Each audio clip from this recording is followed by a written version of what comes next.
guess okay, I'll continue. I guess it will be a recording of that.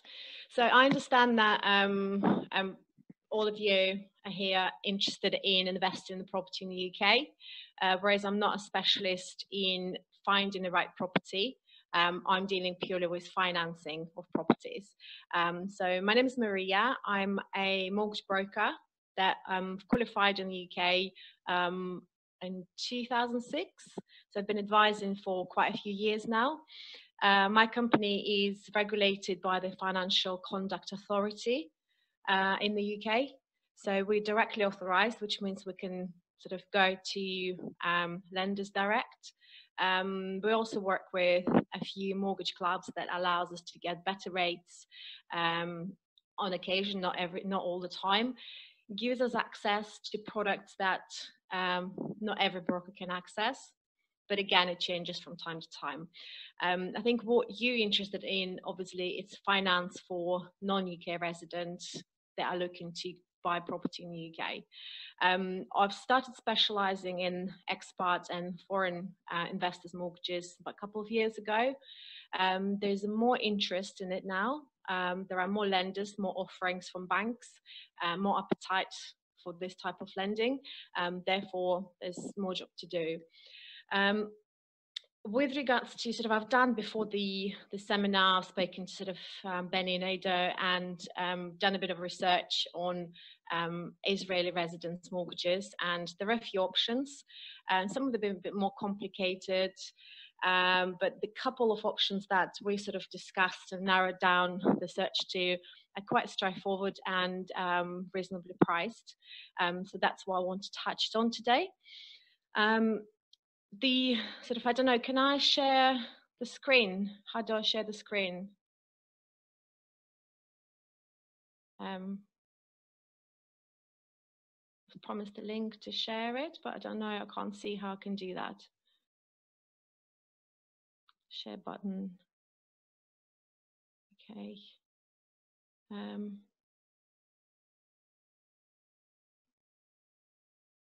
Okay, found it.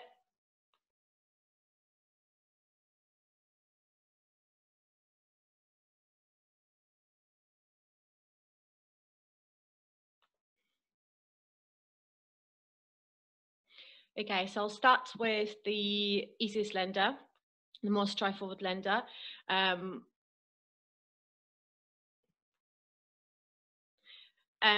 So to borrow money from a UK bank or offshore UK bank, it's pretty straightforward as long as you can provide sort of satisfy certain criteria and provide sufficient documentation. It's really not an issue.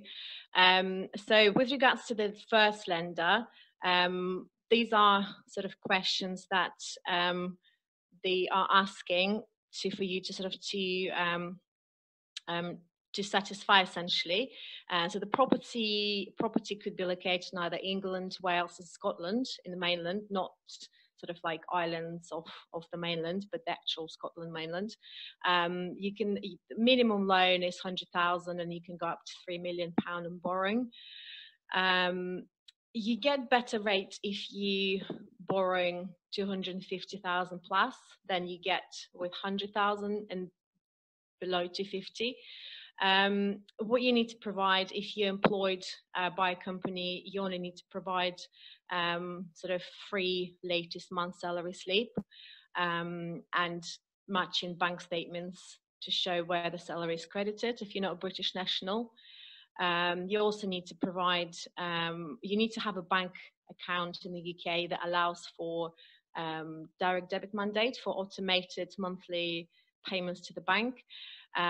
It's something that I can suggest some banks for you to sort of to look at, but I think sort of, you know, it's something that I'm not specializing in opening bank accounts in the UK, but there are options to do that. So you have to have a bank account in the UK in order to deal with sort of banks and get a mortgage in the UK. And there could be, from my understanding, there could be banks based in Guernsey, Jersey, which are considered to be offshore banks, and they're fairly easy to open. The process, from my understanding, takes about 2 to 3 weeks if you have a packaged application. Once you have a bank account, an active bank account, the mortgage process can start.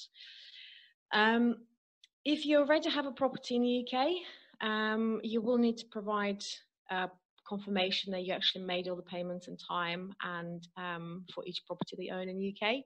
I'm not sure, I'm not aware of the circumstances of individuals here, so I don't know whether it's applicable to anyone or not, but just bear in mind, as soon as you have property in the UK, you need to provide proof yourself by way of either mortgage statements or bank accounts to demonstrate you made all the payments in time, since you're unlikely to have a credit history in the UK. This question with regards to 5 consecutive years address history in the UK, it's not going to be applicable to somebody who's not UK national, obviously.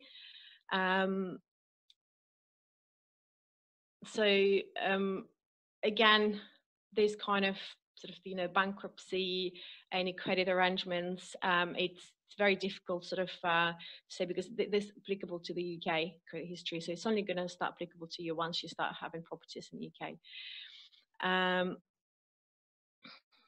In terms of nationality, there is a restrictive list of countries that each lender will have, but they're not lending to the citizens or residents of. Israel is a country that is completely lendable to, and citizens of Israel living in other countries are absolutely fine, as long as those countries are not on restrictive list. But if you have any concerns about it, you can always check with me for any individual countries. But it's common sense, countries like North Korea, Iraq, you'll struggle with, but anything any countries that are reasonable, then it should not be an issue.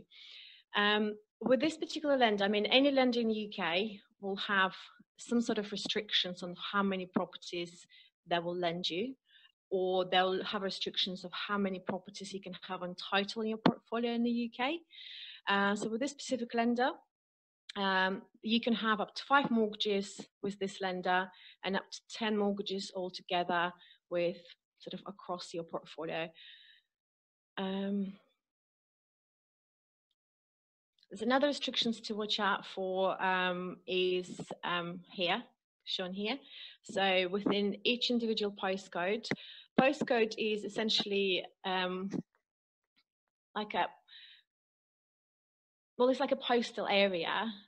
It's quite smallish area, I'd say. It's not I don't know how is it in Israel, how the town will be split in what kind of regions, but each of them will have individual postal code, and postal codes in the UK have letters and numbers.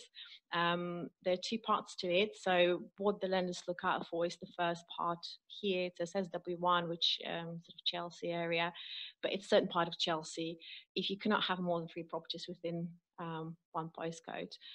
So these kind of things need to look out for. So the reason I'm going into details about it is just to emphasize the importance of any little thing that you're not sure of, do bring up with a mortgage broker, because it could have detrimental effects on the application.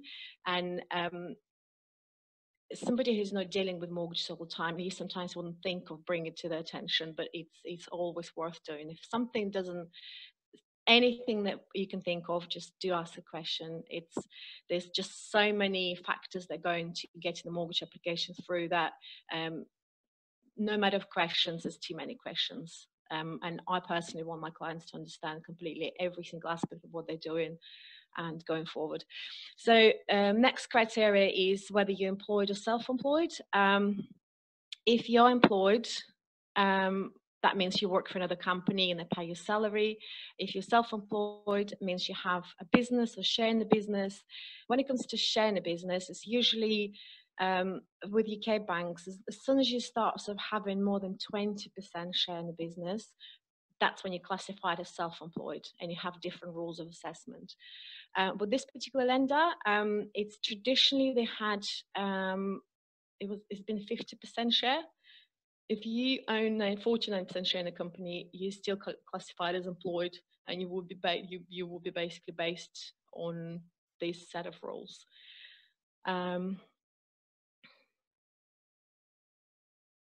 sorry. So yeah, so if you're working for a company, your income has to be at least £50,000 equivalent sterlings to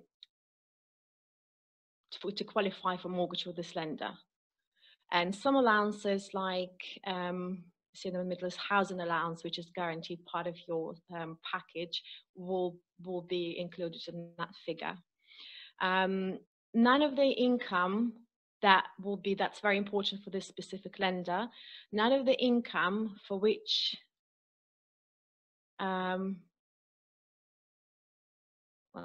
one second, sorry. There's a raised hand. As I said, I've never done this before, so I need to quickly check what that means. Sorry.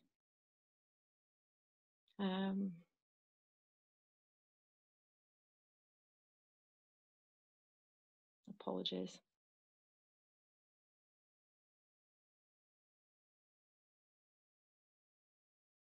Okay. So shall we leave questions till the end, or do you want to make a note of that? Would that be okay? Okay. Okay. So yeah, so if you have any of the income that you generate that is subject to UK tax, going forward, if you have a property portfolio and is subject to UK tax, that income cannot be included in this consideration, essentially. Or if you have like interest in business in the UK, we cannot include that income for this criteria. For self-employed people, people have some share in business, exceeding usually, as I said, 20%, 20 to 25%. With this lender has been 50%, but it could change, so always do ask. Your income has to be equivalent of £75,000 earned if it's earned in sort of any other currency but sterlings. You need to have, for self-employed applicants, you need to have your income verified by suitably qualified accountant. I don't really know, sort of, different countries have different ways of assessing, of doing books for businesses, but sort of traditionally in the UK, it's the case of having quite a basic balance book, really, just to show your gross income, costs, etc., and obviously profits, net profits, and stuff like that. And that's what the lender will look at. Make sure your accountant is basically suitably qualified, and any of this qualification should be basically acceptable. But again, it's these details you can always sort of ask. With regards to properties, what's important to look at is flats and houses have different assessment. New built flats will have warranties that need to be checked out. Any sort of ground rent, service charges, again, need to be checked whether it's suitable to the lender. Lenders have different appetite to properties because they have risk assessment teams sitting there deciding what's good for the lender, what's not. And you'll be surprised how massive variation in what some lenders deem acceptable, others don't. So it's always important for your broker to check whether the property is suitable to a specific lender. So with regards to how soon you can apply for a mortgage on, let's say, new development, usually sort of 6 months prior to physical completion will be a reasonable time. It gives you, it'll basically assure your space within development, because each lender will have a maximum sort of number of properties within a development that they will be happy to lend on. So you don't want to be applying 2 months before completion, whereas all the space has been taken by somebody else, especially when you have a sort of, based on where you're residing, you have very limited number of lenders offering mortgages. You don't want to miss out on the spot especially if you're already exchanging the property. There's a second, I understand we don't have much time left, so how do I go back? Sorry. Should we probably just go for questions?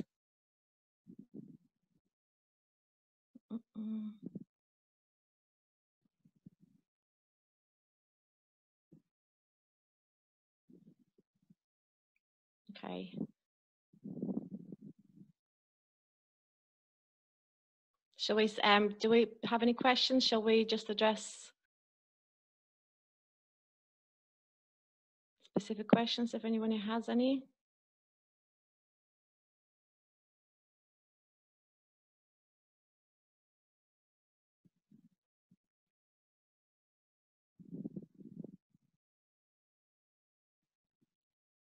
Hello?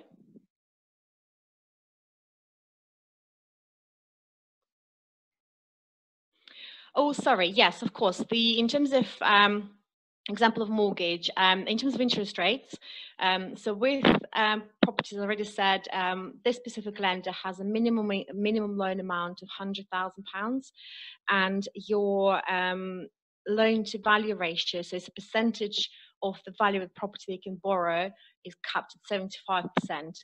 So therefore, minimum purchase price for this lender would be in the region of £134,000 or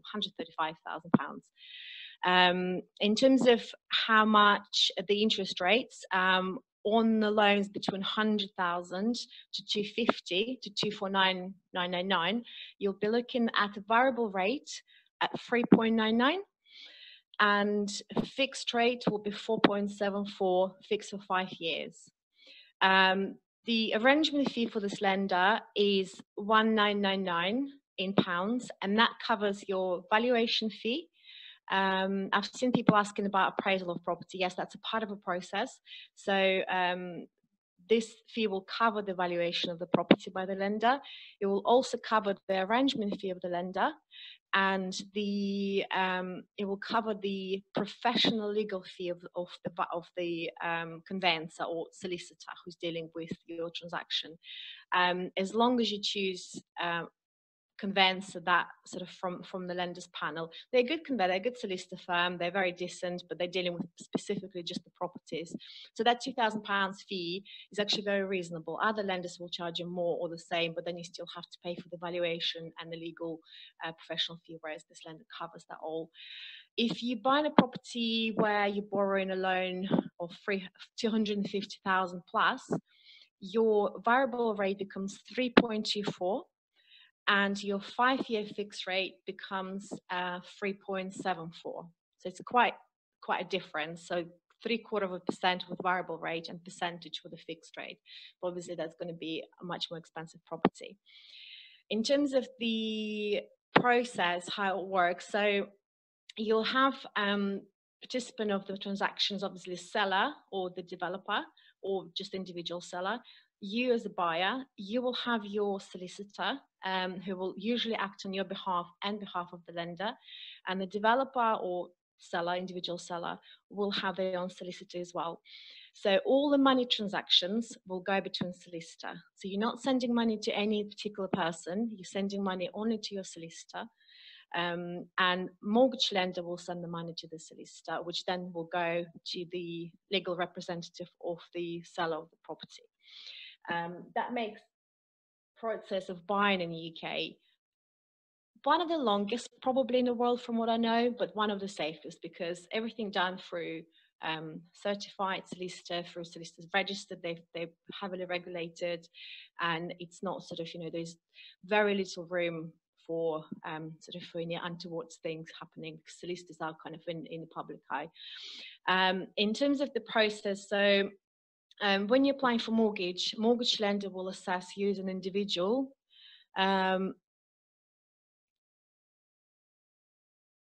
Solicitors will have, solicitors will have fees. They have professional fees. They're usually sort of in between, I'd say, £500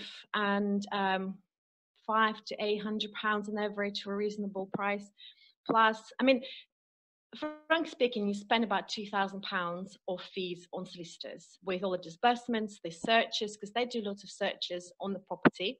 They make sure you know everything about there is to know about the property, any future developments in the area, any past sort of floodings or whatever else, any sort of environmental issues around the area. All of this will be checked by solicitors, and they find things out by way of applying sort of sending searches to local authorities and all the sort of other authorities in the area, and obviously that costs money. So that £2,000 approximately will include searches fees, professional fees, any sort of VAT on VAT chargeable items. And there's another thing to pay would be stamp duty. That's a land tax that government charges on basically on when you're buying a property. As a first-time buyer, the charge will be quite minimal. I can sort of send out a little I can send a link to HMRC website to explain how it works, but I can do a simplified sort of rule of how the stamp duty is worked out. It's sort of a staggering tax, but I can sort of put that in an email, in a group email, if you like. In terms of how income is calculated, they sort of look at I mean, it really depends on the lender. It's the gross income that they look at, not net income. They look at the gross salary before tax. And in terms of whether it's an individual family income, it depends on the lender. Some lenders require at least one applicant to be earning £25,000. That's the lender second that we haven't sort of discussed today, but I can send you some sort of brochure on that. This particular lender, as I said, is £50,000, but it could be, it has to be like one individual earning that money. It changes from lender to lender from time to time. So lenders sometimes introduce so they go from just one applicant having that income to combined income of that level. So I can check with specific to lenders and come back to you on that as well. The process takes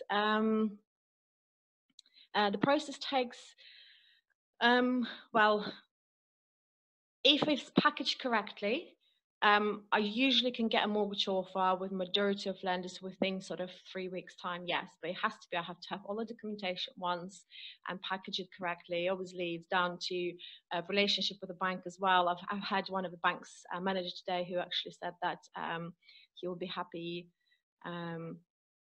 with sort of, they can do one day underwriting for me because I packaged them really well. But again, it all depends on what your clients provide me, how quick. But yeah, 3 weeks should be fine.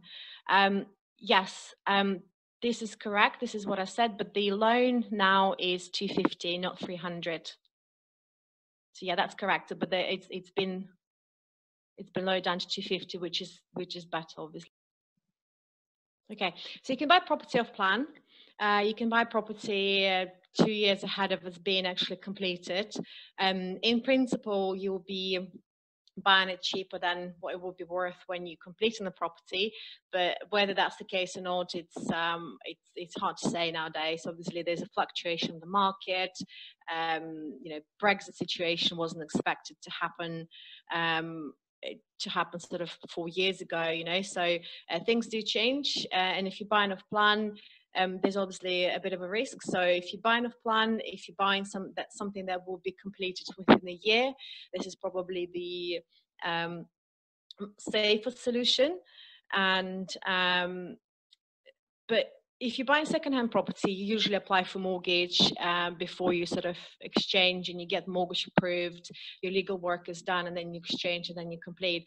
With new builds, you technically, so you usually exchange first, and then you arrange the mortgage. You can pre-qualify the mortgage, so you can speak to your broker, get things approved of principle. The only thing you can do is to do evaluation of the property. The closest you're going to get to valuation of the property is to just essentially check everything about it: number of floors, warranty on the building, ground rent rules, service charge, etc., etc. So everything that's to do with the building needs to be checked out, and give you some kind of confidence as that this particular lender will be okay with the development. But that's as far as you can go.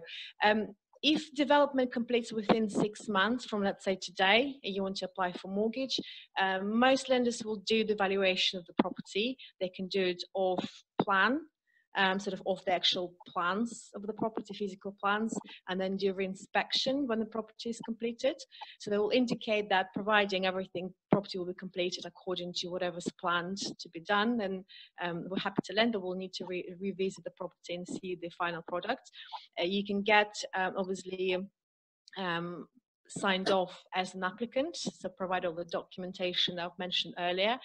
But you can't really apply for a mortgage on a property that completes sort of over a year.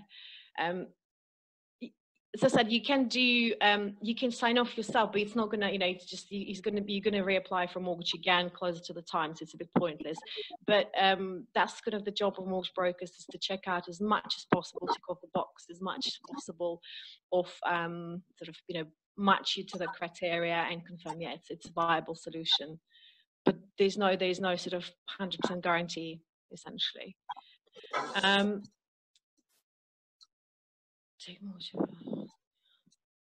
Okay, is it possible to finance existing properties that were bought with cash? Yes, it's called remortgaging.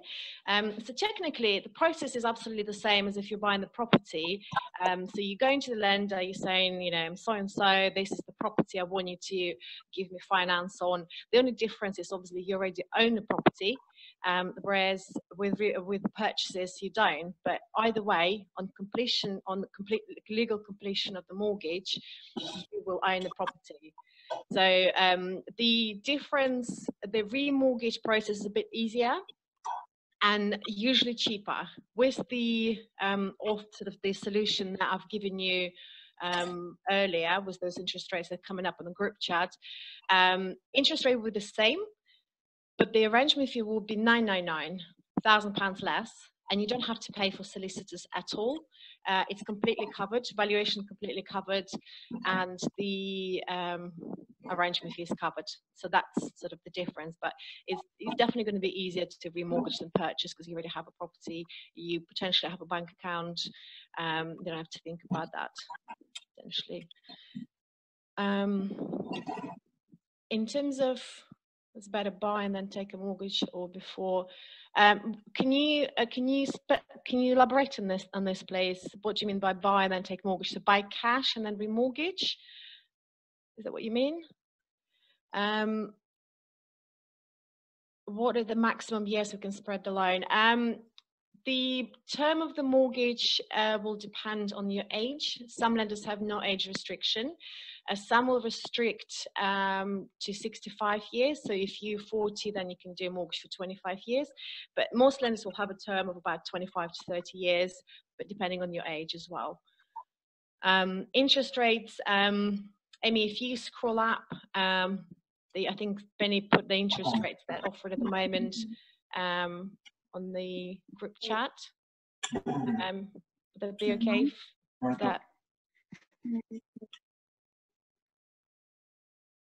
Sorry, oh, did you mind switching the mic, please? Switching off, sorry, switching off the mic.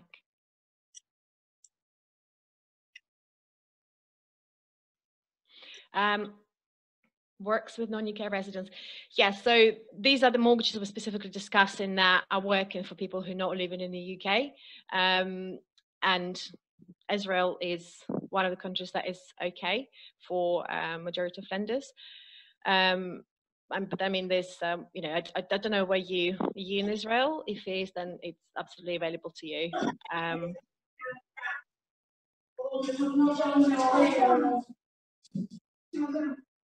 Can I ask everybody to switch off the mics, please? Because otherwise I can hear what all the background noise there. Okay, thank you. Is it possible to get a remortgage on a portfolio of 2 houses with a combined value of 144?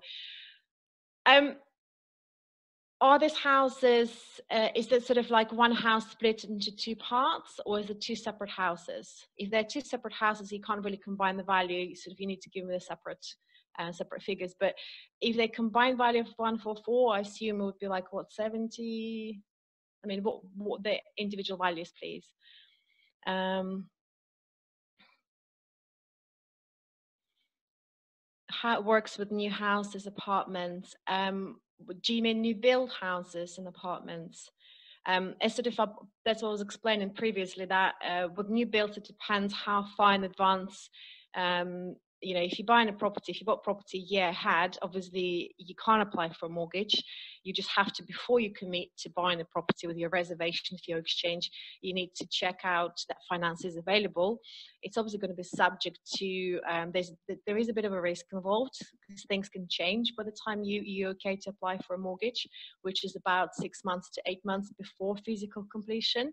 But as I sort of mentioned before, if we check out as much as possible and you have few options, not just one, it's fairly safe to assume things are going to be very similar to how they are when you're actually applying for it. Process is different if a property owned by a UK company. Do you mean limited company? It is possible. There are mortgages available. Second option that we haven't covered actually allows borrowing under limited company. So you have to have no more than 4 directors. And the mortgage application process is very similar. It's just the directors or shareholders of the company are being assessed because they are guarantors to the property. But the interest rates, what we discussed today, this lender does not offer mortgages for limited companies, but there's another lender that can bring the slide up and show you they do, and the rates are exactly the same as they are for individuals.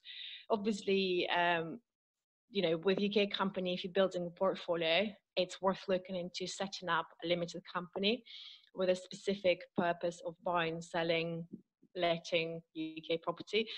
You get sort of a better, well, depending on the circumstances, if you look at having a bigger property portfolio, you look at a better sort of tax assessment of your circumstances. But if you want to sort of chat about more limited company, if somebody's interested, is something that we can kind of have a discussion on as well. But processes, as I said, it's pretty much the same as the lender assesses the guarantors of the limited company. You just have to provide a little bit more. You have to provide bank accounts for limited company. If it's not a brand new, if you're not just set it up, if it's already a running company and there are properties, then obviously they want to see how the company is doing as well as the actual directors of a company. Obviously they will check the company on Companies House, which is the website in the UK that you can see all the limited companies listed with the directors, their financial kind of statements and things like that. It's all in public domain, so obviously all of that will be checked. But other than that, it's just it's in the same way. It's just less the lenders dealing with that scenario. In terms of 2 separate houses, individual value 72,000. So the lender we just discussed, minimum loan is 100,000, minimum price 134-ish. So that's not going to work. The fact that you combine the prices, as I said, it's not possible to do. There's 2 separate houses. The other lender there, I can bring the slide up and run through it briefly as well. Their minimum value is 100,000 with minimum loan of £75,000. So again, it's going to be hard. I do have lenders that potentially they sort of can deal with properties of that sort of value, but you either need to be UK national or it's going to be a very expensive loan of around probably, it's sort of, if you're not UK national, it kind of starts over 6% interest rate and about 2% fee. So I don't think it's, I mean, if it's of interest, we can chat about it as well.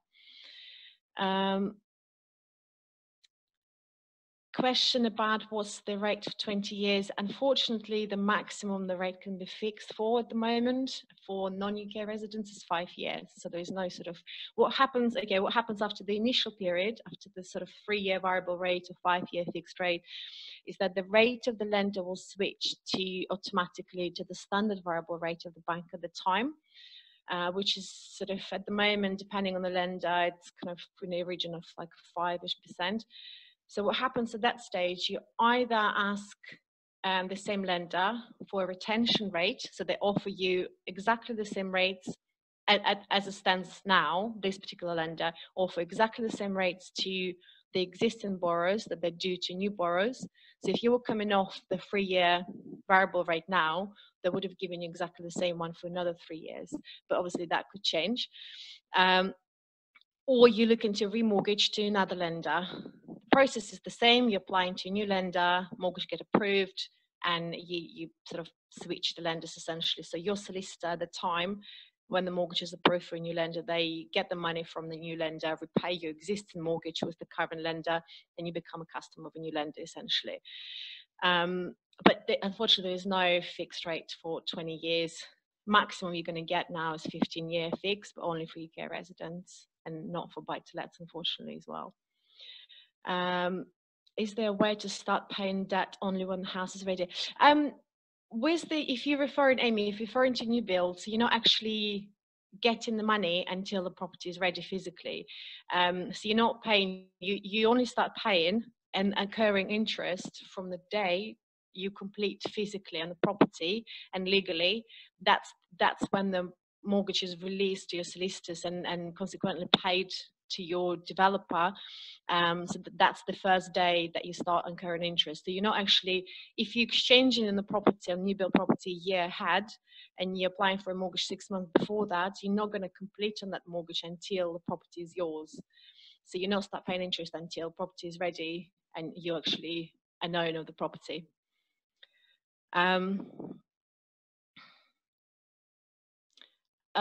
Amy, when you said 30, you're referring to the same question about 20-year fixed rates. Yeah, so there's no 30-year fixed rate, I'm afraid.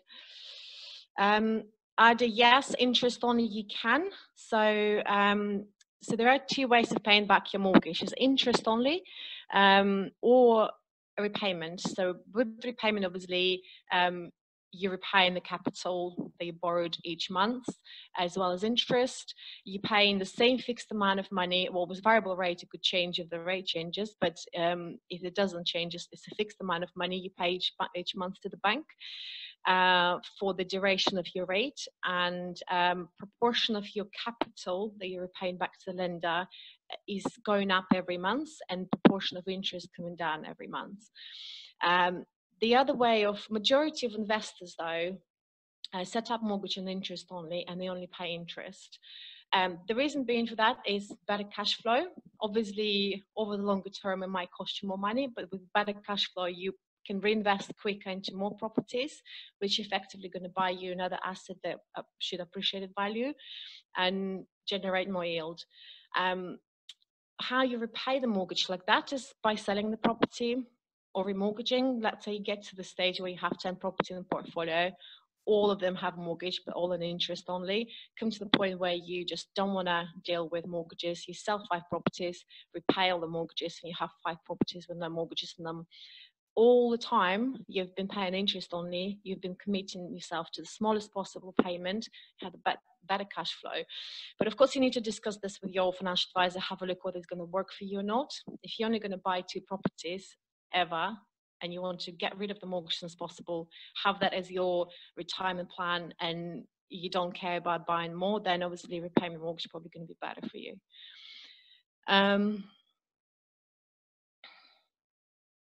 The 134 is according to the property value or the price I bought it. Okay, so this is a good question actually, because when the lenders, you know how I said that you can borrow, with buy-to-let, majority of sort of lending is capped at 75% of the value of the property or the price, whichever is lower. So let's say you bought a property for £135,000. So you can borrow around 100 grand loan, just over. Let's say that you buy a property, is the property worth, sorry, let's start again. So let's say property you're buying is £135,000, you're borrowing 100 grand loan, that's what you're applying for. The value goes to the property and says, I don't think it's worth that much, I think it's worth 100 grand. So the maximum they're going to lend you is £75,000. Obviously, with this specific lender, that's not going to work because the minimum loan has to be 100 grand. But just for the sake of argument, just kind of to demonstrate the point I was making, in this scenario, you still have to pay 135, but you can only borrow 75. So your contribution to the property will increase. Now, whether to buy property for that price or not will depend on whether you already exchanged or not, and whether you believe the property actually worth that much, and it's just the valuer had a different opinion. And to be honest, the valuers in this country is mortgage brokers, valuers, and lenders have like the worst relationship. There's no consistency.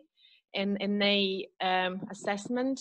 I guess there's element of human kind of objectivism, or subjectivism rather.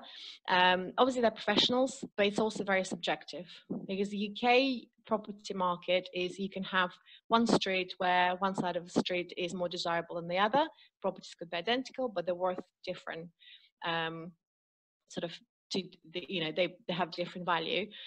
A valuer that doesn't know the area that well, or that particular sport, he would not know the difference. So he might downvalue property from the better side of the street purely because the property on the other side of the street sold for lesser price, and that's where they get the valuation from. So it's difficult to say. When you're talking about sort of your specific questions, the property is, you bought property for, in case of a new house, the value and price, not necessarily a value going to equal the price. I mean, the buildings are priced based on the sort of the developer, when they create the value of the property they're selling for, they do look at sort of what the properties are selling, the demand for properties, etc. So technically it should really fit this equation. The value should be the same as price. With new builds, you will probably pay a little bit of premium because they're more desirable, they're ready to move in, you're not going to have any issue with them for a few years. When you buy a second-hand property, inevitably you're going to have to deal with a few things, a few kind of changes in the property because they've been lived in, and there's a wear and tear, whereas brand new property is brand new property. But yeah, value, so you need to do your research on what you think property is worth in the area. But it's not always value called the price of new builds. No, I mean, in some cases, what you're paying for it, what you paid for it a year ago, the prices could have gone up in the area. You actually paid less than it's worth now, which obviously would be a desirable scenario, but that's not always the case. I mean, I wish I could be sort of, with properties, I'm not sort of a property specialist as such, and it's just so many different areas and factors affecting the value of the property. But one thing to remember when you do your research, look where the population goes, why there's a sort of, why people will be renting in this area, why people will be selling and buying this area. It's movement of population, it's the job creation in the area, it's lack of properties, demand exceeds supply, and that's when you're going to get appreciation of price and good yields and sort of more or less a continuation with that.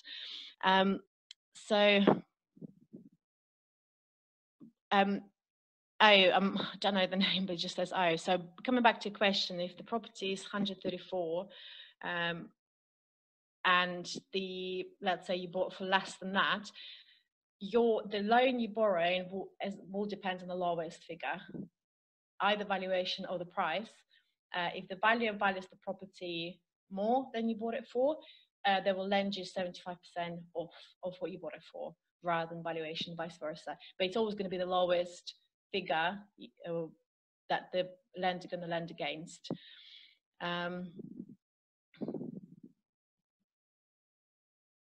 Ed, can you explain the question, please? Because I'm not sure what that's in relation to.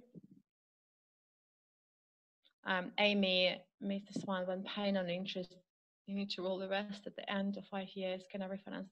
No, you're not rolling anything, Amy. You just basically, if you pay an interest, you just continue servicing the loan with paying interest to the lender for as long as you have the loan. So you can sell the property. Let's say you bought property for 100 grand, borrowed 50, paid interest on 50, never paid anything off, property going up to £200,000. You decide to sell it in 10 years time, you pay off your 50 grand at that stage, minus whatever cost of it, and you keep the rest. Or you can, after 5 years, you can refinance it, you can actually borrow more. I'll give you an example. A couple of my clients bought property in Manchester for 186 or 184 in 2016.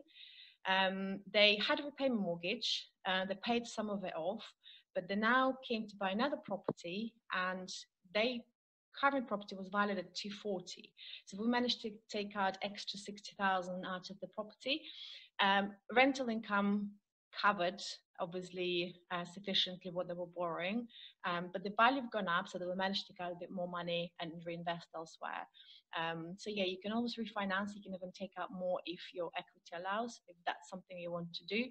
Your rental income allows that, then it's possible to refinance. The process, yeah, I've sort of answered that question already, but it depends. If case is packaged really well and fully, it's possible to do in 3 weeks, but it depends on also lenders' business level. If they sort of have absolute sort of snowballed applications, they might suffer with the service a bit. Sometimes, I mean, I have lenders at the moment, they only deal with UK nationals though, but they are 3 weeks behind on the process. So anything you send to them, it's 3 weeks till it's assessed. So if case is not fully packaged or something else required by the lender, it goes back to another 3-week queue. But it doesn't happen often, but it could happen. So nicely packaged case should take about 3 weeks, I'd say. But there could be variations to that.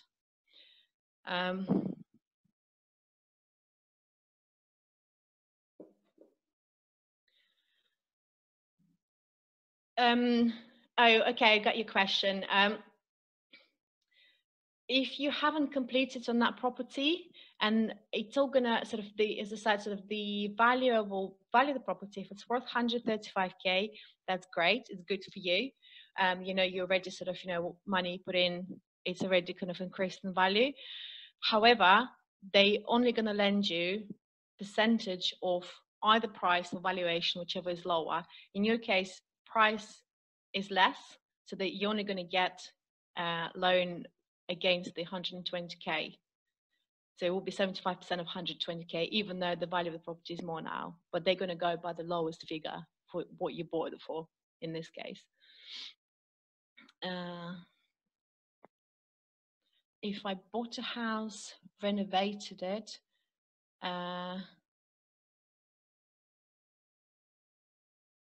yes, if you, do you mean if you bought the house, renovated it, and have gone up in value, and then you're looking to borrow against it, which price, what value they're going to look at?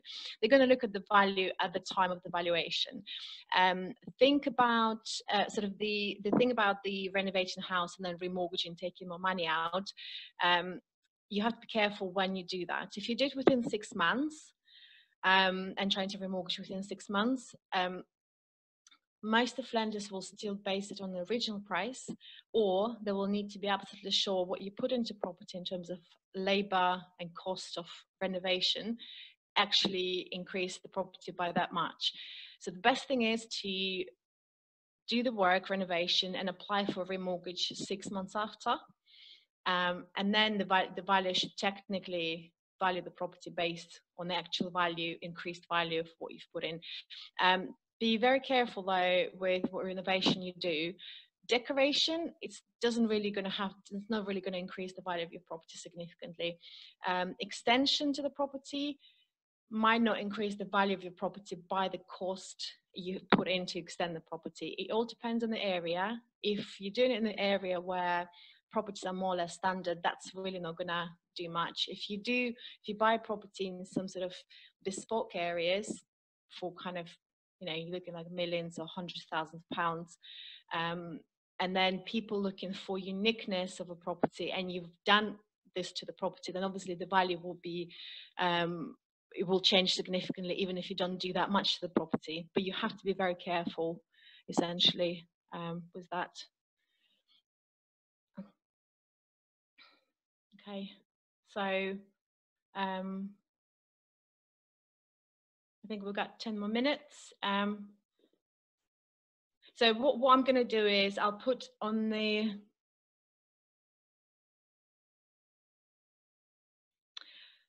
HMO is possible. It's not commercial loan. It's still sort of still a buy-to-let, but it's specialist buy-to-let mortgage. Yes, it's possible to get an HMO. With the HMO though, you need to be an experienced landlord, so you need to demonstrate you've owned property in the UK for at least 12 months normally, before you can apply for a mortgage for an HMO, because you need to demonstrate you have experience with letting property and being a landlord, managing all things landlord essentially. What's the house minimum we need to get the loan?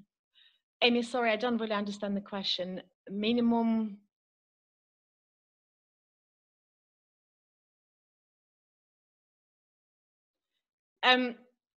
From the lenders that I've kind of narrowed down for Israeli residents, you're looking at either 135,000 or just over 134, let's say 135,000, or with another lender, it's 100,000.